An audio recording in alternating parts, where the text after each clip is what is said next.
వినాయక చవితి రోజు బొజ్జ గణపయ్య కోసం చేసిన ఆవిరి కుడుములు మనం చేసుకునే ప్రతి పండుగల్లో పెట్టే నైవేద్యాల్లో చాలా స్పెషల్ ఉంటుందన్నమాట. ఈ వర్షాకాలంలో ఆవిరికి చేసిన పదార్థాలు తినడం వల్ల మన ఆరోగ్యానికి చాలా మంచిది. సో, అలాగే గణపతికి కూడా చాలా ఇష్టం అని చెప్తూ ఉంటారు.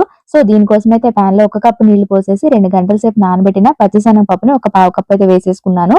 దాంతో పాటుగానే ఒక కప్పు బెల్లం వేసి ఒక 10 నిమిషాలు ఉడకబెట్టేసాను. ఇంకా పచ్చిశనగపప్పు ఇంకాస్త మెత్తగా అయిన తర్వాత చక్కగా బియ్యపిండి ఒక కప్ అన్నమాట. ఇది పొడి బియ్యపిండి. చక్కగా పిండి వేసేసుకొని ఒకసారి అలా మిక్స్ చేసేసుకొని ఇంకా స్టవ్ ఆపేసి చక్కగా కలిపేసుకుంటే ఆ వేడికే పిండి మొత్తం సాఫ్ట్‌గా అయిపోతుందన్నమాట. సో, ఇప్పుడు ఇంకా కొంచెం చల్లారిన తర్వాత ఒక బెజ్జాల గిన్నె గాని, లేదంటే ఇడ్లీ పాత్రలో అయినా సరే వీటిని స్టీమ్ చేసుకోవచ్చు. నేనైతే ఒక మూకుడులో నీళ్లు పోసేసుకొని అవి వేడైన తర్వాత ఇలా జల్లెడలో కుడుములన్నీ పెట్టేసానన్నమాట. సో, ఒక పావు గంట సేపు గనక చక్కగా స్టీమ్ అయిపోతే మనకి బెల్లం కుడుములైతే రెడీ అయిపోతాయి. సో, ఎంత సింప్లెస్ట్ నైవేద్యంతో గణపతిని